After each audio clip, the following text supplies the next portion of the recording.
Ryan Voss thought he had seen it all, but when a crash landing on a hostile moon leads him to an alien ship and its enigmatic crew, he finds himself caught in a web of galactic intrigue and unexpected connections.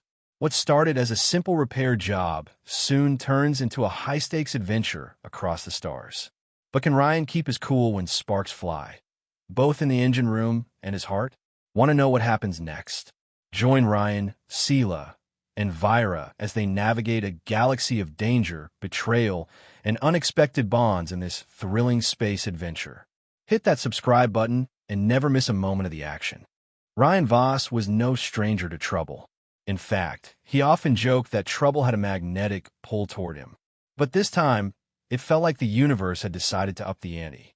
He was elbow-deep in the guts of the Julep bastard's engine when the alarm klaxon blared through the ship's cramped corridors. Navcore failure imminent, the ship's monotone AI announced. Please prepare for emergency procedures. Great, Ryan muttered, wiping grease on his already stained jumpsuit. Just what I needed. The Julep bastard, his aging freighter, had been his home and companion for years. It was a relic from a bygone era of space travel, rusty, temperamental, and held together by spit and prayers.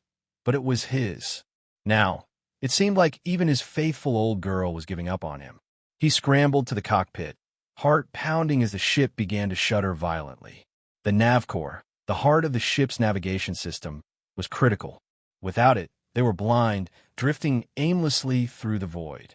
"Come on, old girl," he whispered, patting the console as he strapped himself into the pilot's seat.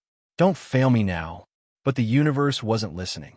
The screens flickered erratically before going dark, and the Navcore let out a final, pitiful whine before falling silent. Shit, Ryan's mind raced. He had seconds to act. The nearest celestial body was C-22 Pancake, an uncharted moon in the Helix Drift, according to the last scan before the systems went offline. It wasn't much, but it was better than floating aimlessly into oblivion. He took manual control, something he hadn't done since his academy days. The ship bucked and groaned as he fought to align it with the moon's gravity well. "Steady, steady," he muttered through gritted teeth. The atmosphere burned around them as they entered the moon's orbit too fast. Alarms screamed, but Ryan ignored them, focusing on the rapidly approaching surface. At the last second, he flared the engines, slowing their descent just enough to avoid turning them into a crater. The Julep bastard hit the ground hard, skidding across the rocky terrain before coming to a stop in a cloud of dust. Ryan coughed, his lungs burning from the impact. He checked himself for injuries, nothing broken, just a few bruises and a pounding headache. "Well, that could have been worse," he said, unbuckling his harness. He grabbed his survival pack and emergency toolkit, then made his way to the hatch. As it hissed open, a wave of sulfurous air hit him. The sky above was a deep purple, with twin suns low on the horizon, casting long shadows across the jagged landscape. The ground was gritty under his boots, crunching with each step, and the low gravity made him feel lighter than usual. "Welcome to C-22 Pancake," he said to himself, activating his helmet's HUD. Oxygen levels, marginal. Gravity, 0.7 G. Temperature, chilly, but survivable. At least he wouldn't need a full pressure suit, just the helmet for now. Ryan surveyed his surroundings. The terrain stretched out like a shattered mosaic, ridges of black rock broken by jagged canyons and pockmarked craters. There were no signs of civilization, just endless desolation. He was well and truly stranded. But then, in the distance, he spotted something, a glint of light, or perhaps something more substantial. Curiosity piqued, he decided to investigate. After all, he was stuck here, and any sign of life, or even just shelter, might be his ticket off this rock. The trek was grueling. The moon's deceptive terrain made every step a challenge, with loose gravel sliding under his boots and hidden crevices threatening to twist an ankle. After what felt like hours, he crested a ridge and froze. Nestled between two black stone ridges was a ship, unlike anything he'd ever seen. It was sleek and organic, its hull resembling pearl stretched over bone. Faint lights pulsed along its surface like veins carrying light instead of blood. The crash trail behind it carved a path of scorched earth and bits of something silver, crystalline, maybe still flickering faintly along the edges. The ship looked less built and more grown, as if it had been cultivated rather than constructed. Cautiously, Ryan approached, his senses alert for any signs of danger, traps, defense turrets, or worse. The ship's entry hatch was open, sparking faintly inside. He hesitated at the threshold, then stepped through. Inside was chaos. Cables torn, fluid canisters cracked open, ambient lights flickering in nauseating rhythms. And in the middle of it all stood two figures. They were unmistakably alien, but not dramatically so. Humanoid, tall, and slender, with pale skin that shimmered faintly with violet undertones. Their ears were elongated, tapering back like stylized wings, twitching subtly as they argued in a language that sounded like wind through a wind chime factory. The taller one noticed him first. Her expression shifted through alarm, confusion, then resignation. She said something sharp in their language, and the other one turned, her expression more curious than angry. Ryan raised his hands in a universal gesture of peace. "Hi there. I come in peace. Also, my ship just exploded, so I guess I crash in peace too." They stared at him, uncomprehending.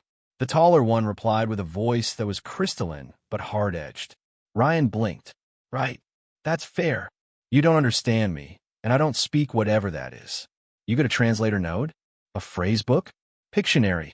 The shorter alien tilted her head and began fiddling with a device on her wrist. It sparked, and she swore. At least, Ryan hoped it was swearing. She smacked it, and the device crackled to life, emitting a harsh metallic voice. "You flesh male, why?" Ryan blinked again. "Well, that's a loaded question." The taller one grabbed the device, adjusted something, and tried again. "Why are you here, flesh male?" "Better," Ryan said, stepping closer. "I'm Ryan Voss, engineer, professional bad luck magnet. My ship's dead, and yours looks like it got in a fight with a black hole and lost." They exchanged a glance. The taller one folded her arms. "We are stranded. We require repairs." Ryan looked around the alien ship again, noting the fried conduits, melted fusion regulator, and something in the corner that might have once been a small AI or a very unlucky pet. "Well," he said, cracking his knuckles, "you're in luck. I've got just enough tools and absolutely no idea what I'm doing. Let's fix your shiny nightmare." The shorter alien made a sound, half laugh, half cough, and her eyes sparkled. "I am Sela," she said through the translator. "This is Vira. Do not call us elves." Ryan grinned. "Elves? Me? Never crossed my mind." Vira rolled her eyes. "He lies poorly." Sela smirked. "He is strange, and he smells of metal." Ryan chuckled. Flattered, honestly, as he ducked under a sparking conduit to inspect their systems. Whistling softly to himself, he couldn't help but feel a spark of excitement. This was far from his usual gig of fixing vending machines on space stations or patching up old freighters at docking bays. This was something new, something alive. And for the first time in a long while, Ryan Voss felt like he might just have found his calling. Ryan Voss had never seen a ship like the Etheris. It wasn't just a vessel, it was alive. The air inside smelled of ozone and something faintly sweet, like honey mixed with the tang of a thunderstorm. The walls pulsed with soft light, shifting from green to blue in a rhythm that felt almost like breathing. Cables, or were they vines, snaked across the floor, glistening with a bioluminescent sheen. Every so often, one would twitch, as if annoyed by his presence. "All right, shiny nightmare," Ryan muttered, crouching beside an open panel. "Let's see what makes you tick." His toolkit was spread out around him, a chaotic array of wrenches, pliers, and a questionable energy drink he'd found in his survival pack. The drink's label promised explosive focus, but tasted like regret. Still, he needed all the focus he could get. Vira stood at a control console nearby, her long fingers dancing across glowing glyphs that responded with mournful hums. Her violet shimmering skin caught the light, and her winged ears twitched subtly, as if picking up sounds Ryan couldn't hear. She watched him with an expression that hovered between skepticism and mild disappointment, like a teacher grading a student who kept forgetting the quadratic formula. Sela, on the other hand, was a whirlwind of curiosity. She perched cross-legged on a floating support module, nibbling on a slice of something green and chewy that looked suspiciously like it might glow in the dark. "What is that?" she asked, pointing at Ryan's wrench with a grin. "This." Ryan held it up, twirling it like a baton. "This is a wrench. The unsung hero of every mechanic's toolbox. Fixes everything from starship engines to broken dreams." Sela tilted her head, her eyes sparkling. "It is primitive. Like you." "Ouch," Ryan said, clutching his chest in mock offense. "I'll have you know this wrench has saved my ass more times than I can count. Respect the wrench." Vira muttered something in their language, and the translator chirped, "He talks too much." Ryan grinned. "Guilty. But I'm your talkative hazard now, aren't I?" Sela laughed, a high, clear sound that made the ship's lights flicker briefly, as if it approved. Ryan couldn't help but notice how her smile lit up the dim chamber, her violet eyes catching his for a moment longer than necessary. He cleared his throat and turned back to the panel, trying to ignore the sudden warmth in his chest. The Etherius was a puzzle wrapped in a mystery. Its systems were half tech, half biology, with conduits that pulsed like arteries and nodes that hummed with a faint emotional resonance. Ryan had read about biotronic architecture in old engineering journals, sentient systems half alive, half machine, but seeing it up close was something else. Beautiful, terrifying, and currently very broken. He pried open a conduit, revealing a writhing mass of semi-organic cables. One of them snapped at him, grazing his hand with a jolt of electricity. "Ow!" he yelped, shaking his stinging fingers. "Your ship's got a temper." Sela hopped down from her perch and crouched beside him, her head tilted curiously. "It is upset. You must be gentle." "Gentle?" Ryan raised an eyebrow. "I'm trying to fix it, not give it a massage." Vira's voice cut through. "The Etherius is bonded to us. It feels. It remembers. If you disrespect it, it will resist." Ryan glanced at the pulsing cables, which seemed to glare back at him. "Great. I'm arguing with a spaceship now." He took a deep breath and tried a softer approach, coaxing the cables into place with his wrench. To his surprise, they complied, settling into a new configuration with a satisfied hum. "See," Sela said, her voice teasing. "You listen when you want to." "Yeah," Ryan muttered, but he couldn't suppress a grin. There was something about Sela's playful energy that made the chaos of this alien ship feel almost fun. As the hours passed, they fell into an odd rhythm of cooperation. Ryan worked on the ship's systems, rerouting power through fried nodes and patching leaks with a combination of duct tape, wire, and sheer stubbornness. Vira provided technical guidance, her commands precise but laced with a grudging respect as Ryan's improvisations began to work. Sela, meanwhile, hovered nearby, offering tools with incorrect names. "This is hammer," and correcting Ryan's technique with exaggerated gestures. At one point, while Ryan was halfway, inside a vent shaft that seemed designed to hate knees, a conduit sparked violently, sending a shower of blue light across the chamber. Sela yelped and stumbled, nearly falling into a tangle of exposed cables. Ryan lunged out of the shaft, catching her arm just in time and pulling her back. "Whoa, easy there," he said, steadying her. Her skin was warm under his grip, and for a moment, their eyes locked. Sela's violet gaze was wide, her breath catching slightly. The ship's lights pulsed softly, as if acknowledging the moment. "Thank you," she said, her voice softer than usual. Her hand lingered on his arm, her fingers brushing lightly against his sleeve. Ryan coughed, suddenly aware of how close they were. "No problem. Gotta keep my favorite space elf in one piece." "Not elf," Sela said, but her smile was playful, almost conspiratorial. Vira cleared her throat pointedly from the console. "Focus, flesh male." "Right. Focusing." Ryan released Sela and dove back into the vent, his face inexplicably warm. "Get together, Voss," he told himself. You're fixing a spaceship, not starring in a rom-com. To break the tension, he decided to try conversation. So, he said, his voice muffled by the vent, "What's the deal with you two? Stranded out here. Fancy ship, no backup? Sounds like a story." Vira hesitated before answering. "We were exploring. The Etheris is an Allari design, grown for us at birth. It is our home, our companion.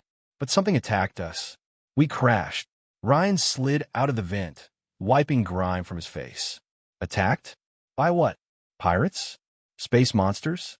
Overzealous parking enforcers? Sela giggled, but Vira's expression darkened. "We do not know. The attack was sudden. Our systems failed, and we jettisoned the Nexus drive to avoid a meltdown." Ryan frowned. "Nexus drive? That's your faster-than-light gizmo, right?" Vira nodded. "Without it, we cannot leave this moon." "Well, that's a problem," Ryan said, scratching his head. "Any idea where it landed?" Sela pointed toward the chamber's viewport, where the moon's jagged horizon loomed under the purple sky. "Out there, in the Badlands." "Fantastic," Ryan said, his tone dripping with sarcasm. "Nothing says fun vacation like hiking through a radioactive wasteland to find a spaceship's brain." Vira's eyes narrowed. "You complain, but you remain." "Yo," Ryan said, shrugging, "I've got a soft spot for broken things. Plus, I'm not exactly swimming in options here." Sela's smile returned, softer this time. "You are strange, Ryan Voss. But good strange." He met her gaze, and for a moment, the ship's hum seemed to fade, leaving only the quiet connection between them. The lights overhead shifted to a warm gold, as if the Etheris approved. To distract himself, Ryan turned to his energy drink and took a swig, immediately regretting it. "Ugh, this tastes like battery acid and broken promises." He offered it to Sela. "Want to try?" She sniffed it cautiously, then recoiled. "It smells like death." "Accurate," Ryan said, tossing the can aside. "You got anything edible around here?" "I am starving." Sela's eyes lit up. "Yes, cool me." She led him to a small alcove where a panel slid open, revealing a tray of translucent, glowing cubes. "These are Allari rations. Very nutritious." Ryan picked one up, eyeing it skeptically. It jiggled like jelly and emitted a faint hum. "This looks like it's plotting something." He popped it into his mouth, and to his surprise, it burst with a sweet, tangy flavor, like mango mixed with starlight. "Okay, not bad. You're officially in charge of snacks." Sela beamed, and even Vira cracked a rare smirk. They sat together in the alcove, sharing the rations and swapping stories. Ryan told them about Earth, greasy diners, starlit campfires, and the time he accidentally set a spaceport vending machine on fire. Sela described Alari's crystal spires and floating gardens, her voice wistful. Vira listened quietly, but her guarded expression softened slightly. "You miss home," Ryan said, his tone gentle. Sela nodded. "Yes, but the Etheris is home too. It needs us, and we need it." Ryan glanced at the pulsing walls. "This ship, it's more than tech, isn't it?" Vira's voice was low. "It is alive, bonded to us since hatching. It feels our pain, our hope. It chose to let you help." Ryan raised an eyebrow. "Shoes? So I'm, what, the ship's new favorite human?" Sela lift. "Maybe." As they returned to work, Ryan felt a shift. The Etheris was responding to his touch now, its systems syncing more easily. A pulse of light flickered through the corridor, followed by a distant clunk. That, Ryan said, sliding out of another vent, was the sound of something actually working. "Probably." Vira frowned. "What did you do?" "Rerouted the tertiary flow matrix around the fried node," Ryan said, wiping his hands. "Use some wire, a bit of tape, and a whole lot of optimism. Slight chance it's an internal hemorrhage, but I'm betting on success." Sela clapped her hands. "You're good at this, Ryan Voss." "Eh, I'm just winging it," he said, but her praise warmed him more than he cared to admit. Vira stepped closer, her eyes searching his. "You are reckless, but effective. The ship trusts you."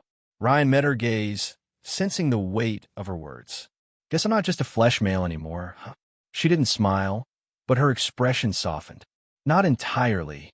as they prepared to rest for the night, or what passed for night under the moon's perpetual violet sky. Ryan couldn't shake the feeling that this was only the beginning. The Etherius was coming back to life, but the mystery of the attack lingered. And then there was Sela, whose laughter and lingering glances were starting to feel like more than just curiosity. He leaned against a bulkhead, watching the ship's lights pulse in time with his thoughts. Whatever's out there, he told himself, we'll face it together. The Badlands of C-22 Pancake stretched out like a nightmare sculpted in stone and shadow. Jagged spires rose from the crimson dunes, their edges sharp enough to slice through hope. The air was heavy with the stench of sulfur and something acrid, like burnt circuits. Twin suns hung low, casting a bruised, purple glow that made every rock look like it was plotting an ambush. Ryan Voss adjusted his helmet's HUD, squinting at the horizon. This place gives new meaning to hostile work environment, he muttered. Vira led the way, her violet shimmering skin almost glowing in the dim light. She held a scanner, its faint beeps cutting through the eerie silence. Sela followed close behind, her winged ears twitching as she scanned the ridges for threats. Ryan brought up the rear, lugging his makeshift toolkit and a survival pack that felt heavier with every step. The low gravity helped, but not enough to make this feel like a casual stroll. So, Ryan said, trying to lighten the mood, when you said Badlands, I was picturing a dusty canyon with maybe a grumpy lizard or two. Not this. He gestured at a bubbling pit of green gas that hissed ominously as they passed. Sela glanced back, her eyes sparkling with mischief. You expected a picnic? I expected snacks, Ryan shot back. You're still on probation for that glowing jelly cube incident. It was nutritious. Sela protested, laughing. Vira didn't look up from her scanner. Focus. The Nexus drive is close. We cannot afford mistakes. Ryan saluted mockingly. Yes, ma'am. No mistakes. Just me, my wrench, and a moon that wants to eat us. After an hour of trekking, punctuated by 2 arguments over what constituted a short distance in all Ari terms, they reached a ravine. Its walls were sheer, carved with claw-like marks that didn't inspire confidence. At the bottom, wedged between jagged rocks, was the Nexus drive. It was a sleek, egg-shaped device, its casing cracked but pulsing faintly with dormant energy. It looked like a lost treasure, which was fitting because it was guarded by something straight out of a horror vid.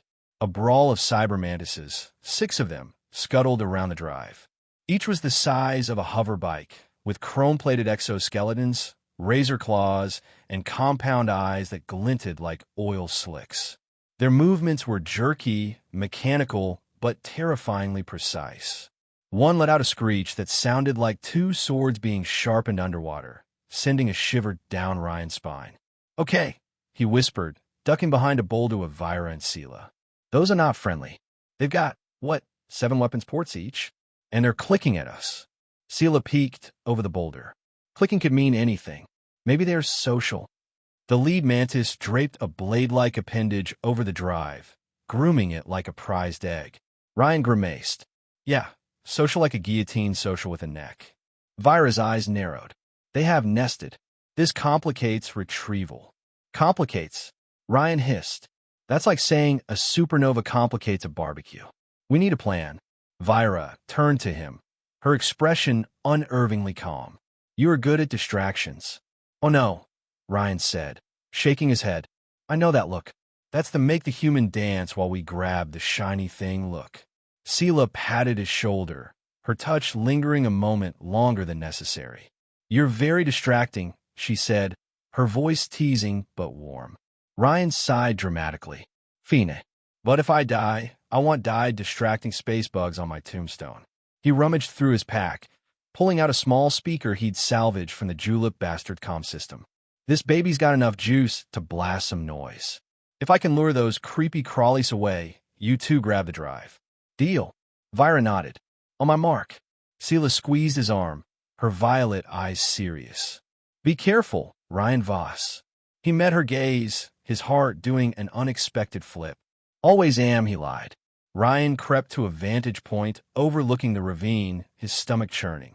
He'd faced plenty of trials in his life, angry dockmasters, malfunctioning vending machines. That one time his boots got magnetized to a freight elevator.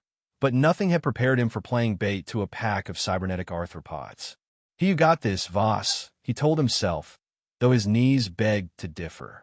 He activated the speaker, cranking it to max volume.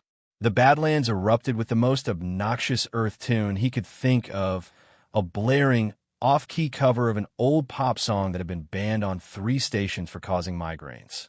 The mantises froze, their heads swiveling toward the noise. Ryan waved his arms, shouting, "Hey, bug boys! Free buffet over here!" The mantises screeched and charged, their claws tearing into the ground. Ryan sprinted down the slope, the speaker blaring in his hand. A blade limb slammed into the dirt behind him, missing by inches. "Bad idea," he yelped, dodging another swipe. "Bad idea with extra sauce." Meanwhile, Vira and Sela slipped down the ravine, nimble as cats. Vira slid a control filament from her wrist, connecting it to the Nexus drive with a hiss and spark. The device pulsed awake, emitting a low tone that shook the rocks. Sela planted spike anchors around the perimeter, her movements quick and precise. "Mark!" Vira shouted into her calm. "Mark for what?" Ryan yelled, mid-sprint. He dove behind a rock as a mantis lunged, its claw grazing his pack. The speaker fritzed, but kept blaring, drawing the pack away from the drive. "Jump!" Vira called. Ryan didn't question it. He launched himself off a ridge, just as Vira and Sela triggered the anchors. Energy cords snapped tight, yanking the Nexus drive up in a burst of propulsion. The Aetheris, responding to their signal, deployed a retrieval drone, a teardrop-shaped vessel with glowing wings, that snatched the drive midair like a cosmic claw machine. The mantises screeched, thrashing after the ascending drive, but it was too late. Ryan hit the ground, rolling into a crevice with an undignified wheeze. Still alive, he gasped, knees less cooperative than expected. Sela slid down beside him, offering a hand. "You were very distracting," she said, grinning. "Yo," Ryan said, taking her hand and pulling himself up. "They don't call me the king of bad ideas for nothing." Her touch was warm, and for a moment they stood closer than necessary, her violet eyes searching his. Vira joined them, the Nexus drive secured in a harness. "We must move. They will pursue." The trio booked it back toward the Aetheris, the Badlands a blur of red dust and sharp rocks. They took shelter in a shallow cave to catch their breath, the mantises' screeches fading in the distance. Ryan leaned against the wall, panting. "That was not my finest hour." Sela sat beside him, her shoulder brushing his. "You were brave," she said softly. "Foolish, but brave." In the dim light of the cave, her face was close, her breath warm. Ryan swallowed, his voice low. Back on Earth, we'd call this a bonding experience." Her lips curved. "Bonding? Yeah, like, surviving death bugs together. Makes you closer." Sela's eyes flickered with something unspoken, and for a heartbeat, the cave felt smaller, the air charged. She leaned in slightly, her voice a whisper. "I like closer." Ryan's heart thudded, but before he could respond, Vira's voice cut through. "We cannot stay. The Aetheris awaits." "Right," Ryan said, clearing his throat. "Duty calls." Back aboard the Aetheris, they slotted the Nexus drive into its cradle. The ship's lights brightened, systems syncing with a smoother hum. Ryan watched the interfaces come to life, a grin spreading across his face. "That's more like it. Your ship's got its brain back." Vira nodded, her expression unreadable. "It is ready. But there is something else." She pulled up a diagnostic screen, revealing a faint signal buried in the ship's logs, a coded transmission, encrypted in Allari script. "This was sent just before our crash," she said. "It is not one of ours." Ryan frowned. "You're saying someone wanted you to crash?" Sela's face darkened. "It is possible." "Well, that's a plot twist I didn't sign up for," Ryan said, rubbing his neck. "Guess I'm in too deep to bail now." Vira met his gaze. "You have proven useful, Ryan Voss. Will you stay?" He glanced at Sela, who watched him with quiet hope. "Yeah," he said, his voice steady. "I'm not going anywhere." The Aetheris hummed, its lights pulsing warmly, as if it agreed. Whatever lay ahead, Ryan knew one thing. This fight was his now too. The Aetheris hummed through the void, its hull glowing faintly as it broke free of C-22 Pancake's weak gravity. Ryan Voss sat in the cockpit, strapped into a seat that felt more like a living embrace than cold metal. The Nexus drive pulsed in its cradle, casting ripples of light across the chamber. Vira stood at the helm, her fingers tracing glyphs that sang in response, guiding the ship toward their next destination, the relay station. So, Ryan said, leaning back with a grin, this relay station, is it like a cosmic gas station, a fancy hotel, or just another death trap waiting to ruin my day? Sela, perched on a nearby console, smirked. It is sacred, old, a place of memory for our kind. Sacred and old, Ryan repeated.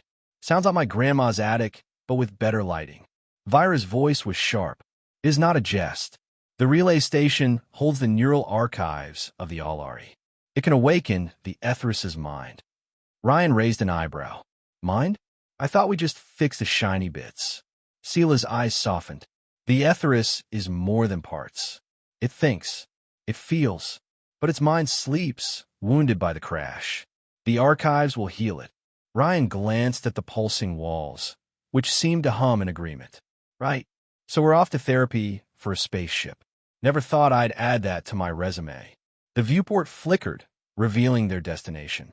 The relay station hung in the void, orbiting a shattered star whose rings of debris glittered like broken glass.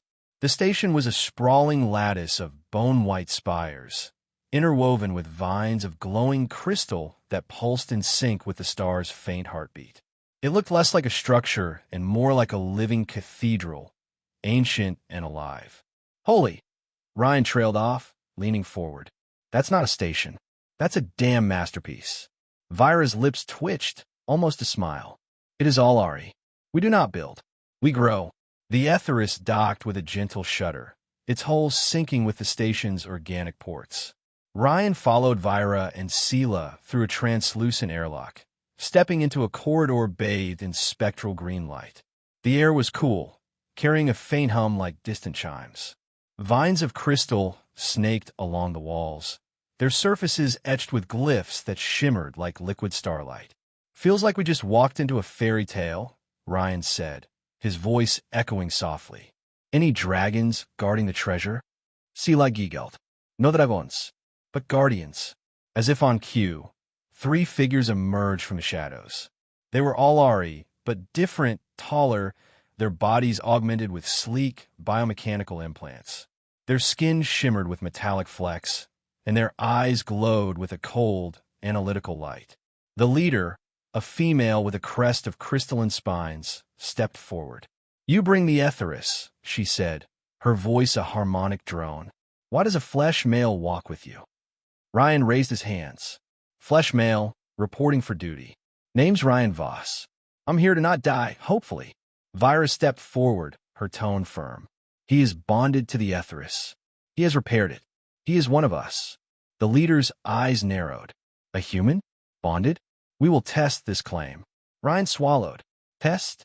Like a pop quiz? Because I'm terrible at those. Sela touched his arm, her fingers warm. It is not pain. It is connection. The Aetheris will speak for you. The Guardians led them to a central chamber, a vast dome where a glowing neural array hung like a chandelier of living crystal. Its strands pulsed with memories, emotions, fragments of Allari history. Ryan's heart thudded as the leader gestured to a platform beneath the array. Step forward, human. Interface with the Aetheris. Ryan glanced at Sela, who nodded encouragingly. You can do this, she whispered. Famous last words, Ryan muttered, stepping onto the platform. He closed his eyes as the array descended, tendrils of light weaving around him. A jolt shot through his mind. Not pain, but a flood of sensation. He saw flashes of his life. Fixing his first engine at 16, laughing with friends in a dusty Earth diner, the loneliness of drifting through space. Then came the Aetheris, its pain, its hope, its trust in him. A voice echoed in his mind. soft yet resonant, like a chorus of stars. You are the anchor, Ryan Voss. You mend what is broken. You stay. Ryan's breath caught.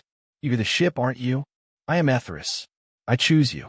The array withdrew, and Ryan stumbled, catching himself on the platform's edge. Sela was at his side in an instant, her hands steadying him. You are okay? She asked, her voice laced with concern. Yeah, Ryan said, his voice hoarse. Just had a heart-to-heart with a spaceship. No big deal. The leader's expression softened. The Ethris has spoken. You are bonded. The archives are yours. Vira interfaced with the array, her fingers guiding streams of light into the ship's systems. The chamber vibrated as the Etheris's AI awakened fully, its hum now a vibrant song. Lights flared across the station, and the Guardians bowed, their implants glowing in reverence. We did it, Sela said, her smile radiant. The Etheris is whole. Ryan grinned. Guess I'm not just a wrench monkey anymore. To celebrate, the Guardians offered a small ritual in a garden-like chamber, where floating orbs cast a warm, golden glow. Vines of crystal bloomed with tiny flowers, their petals shimmering like fireflies. The air was sweet, filled with the sound of chimes and the faint pulse of the station's heart. Ryan sat on a cushioned bench, sipping a glowing Allari drink that tasted like spiced nectar. This beats my energy drink by a light year, he said, raising his cup to Sela. She sat beside him, her shoulder brushing his. You like our ways, she teased. I'm starting to, he admitted, his eyes lingering on her. The golden light caught the violet flecks in her eyes, and for a moment, the world narrowed to just them. Vira approached, her expression softer than usual. You have done well, Ryan Voss. The Etheris is stronger because of you. Ryan shrugged. Just doing my job. Well, and maybe a little extra for the cool company. Sela's laugh was soft, and she leaned closer, her voice barely a whisper. You are more than a job, Ryan Voss. Their hands brushed, fingers entwining briefly under the glow of the orbs. The air felt charged, like the moment before a storm. Ryan's heart raced, but he didn't pull away. Instead, he let the silence speak, their closeness a promise unspoken. The moment was broken by a low chime from Vira's scanner. She frowned, pulling up a hollow display. There is another signal, she said, embedded in the archives. It is a warning. Ryan leaned forward. A warning? From who? Vira's eyes darkened. The Shadow Veil. A faction of Allari who turned against our ways. They sought to control the Etheris, to weaponize it. Sela's voice was tight. They caused our crash. Ryan's jaw clenched. So we've got rogue space elves out there gunning for us. Not elves, Sela said, but her smile was faint. Vira deactivated the display. We must prepare. The Etheris is awake, but the Shadow Veil will come. Ryan nodded, his resolve hardening. Then we'll be ready. I didn't sign up for a galactic conspiracy, but I'm not backing out now. Sela's hand found his again, her touch grounding him. Together, she said. The Etheris hummed, its lights flaring in agreement. Ryan looked at Sela, then Vira, and felt a certainty he hadn't known in years. This was his place, his fight, his family. The Etheris thrummed with life, its corridors alive with pulses of light that danced like fireflies in a summer night. Ryan Voss stood in the central chamber, watching the Nexus drive hum in its cradle, its energy weaving through the ship's organic systems like blood through veins. The air was warm, carrying the faint, sweet scent of Allari tech, a mix of honey and ozone that had become strangely comforting. For the first time since crash landing on C-22 Pancake, Ryan felt like he was exactly where he was meant to be. Vira sat at the helm, her violet shimmering fingers tracing glyphs that sang in response. Her winged ears twitched subtly, attuned to the ship's newly awakened mind. Sela perched nearby, tinkering with a small crystal device that flickered with holographic patterns. She caught Ryan's eye and flashed a grin, her violet eyes sparkling with mischief.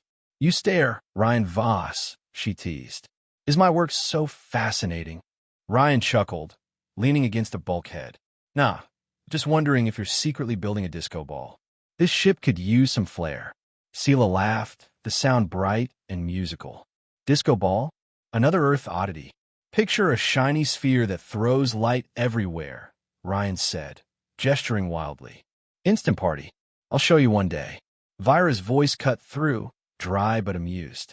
We do not need your human distractions. The Ethris is ready. We have a mission. Ryan straightened, his curiosity piqued. Mission? I thought we were done playing galactic mechanics. Sela's expression sobered.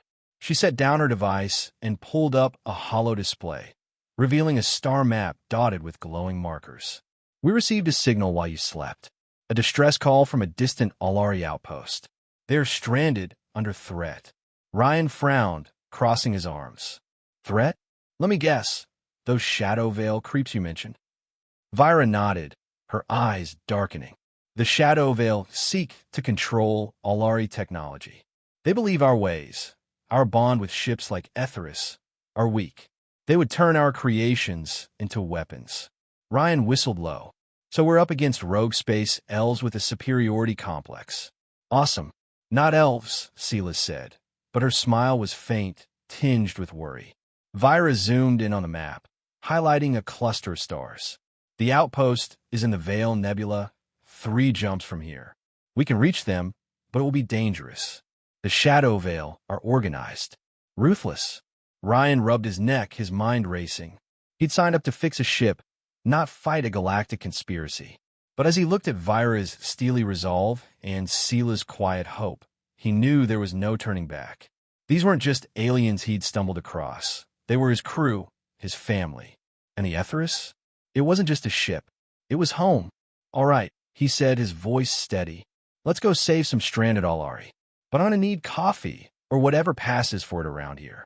Sela's eyes lit up. We have Lummer. It glows and warms the spirit. Glows. Ryan raised an eyebrow. If it tastes half as good as your jelly cubes, I'm sold. Vira's lips twitched, almost a smile. You are reckless, Ryan Voss. But we need that recklessness now. They gathered in the ship's communal alcove, a cozy space where crystal vines bloomed along the walls, casting a soft, golden glow.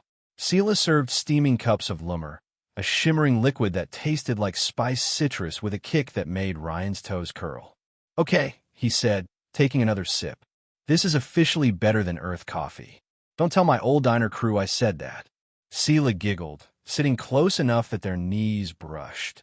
Your secrets are safe with me. As they drank, Vira outlined the plan. The outpost was a research hub, home to Alari scientists studying biotronic systems. The distress call mentioned Shadow Veil scouts disabling their defenses, leaving them vulnerable.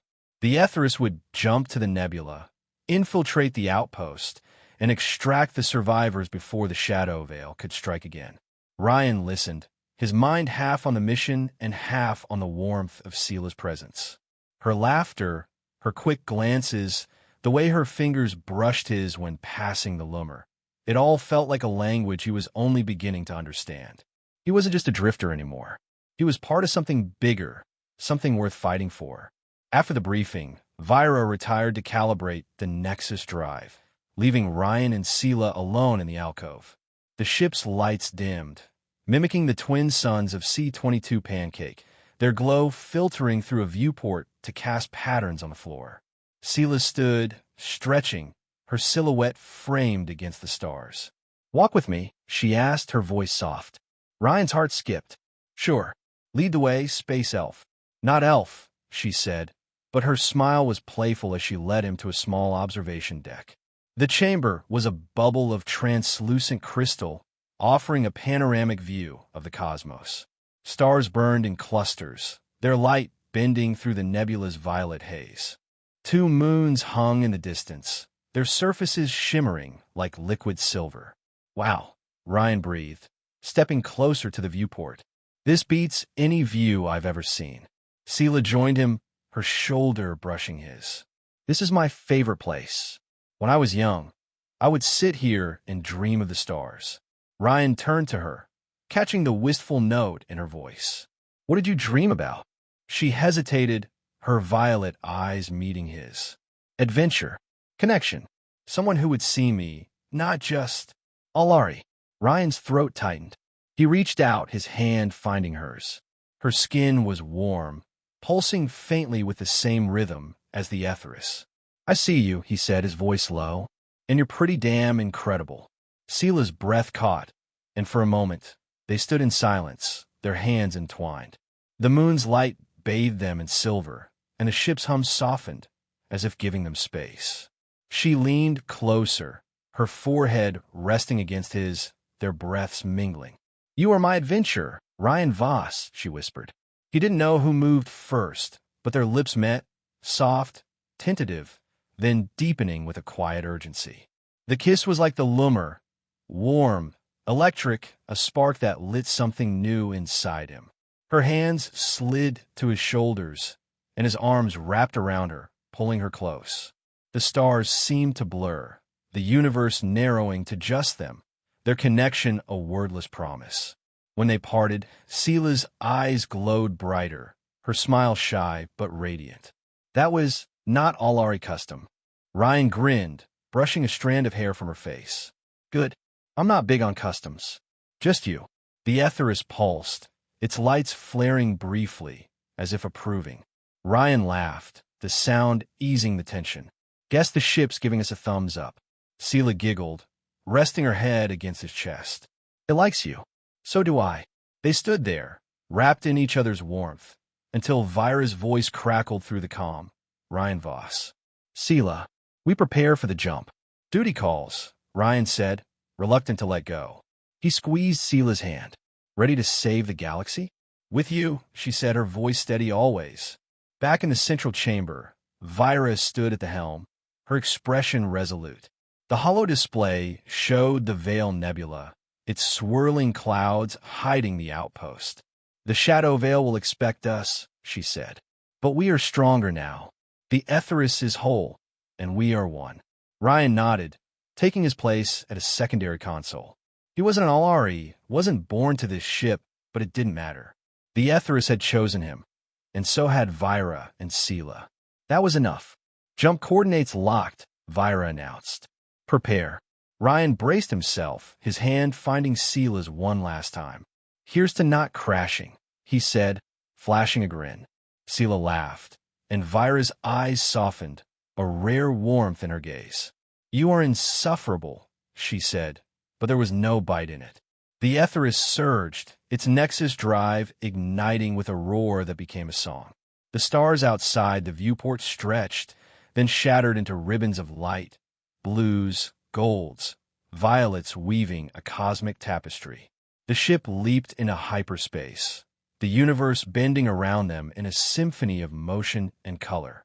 Ryan felt no fear, only a quiet certainty. This was his place, his purpose, his home. As the Etheriss soared toward the Veil Nebula, Ryan looked at Sela, her face illuminated by the kaleidoscope of stars. Whatever's out there, he said, his voice soft, we'll face it together. She squeezed his hand, her smile a beacon in the dark. Together, the Etheriss sang, its voice echoing through the void, carrying them into the unknown. And for the first time in his life, Ryan Voss wasn't running from trouble. He was running toward it, with a crew, a ship, and a heart full of starlight.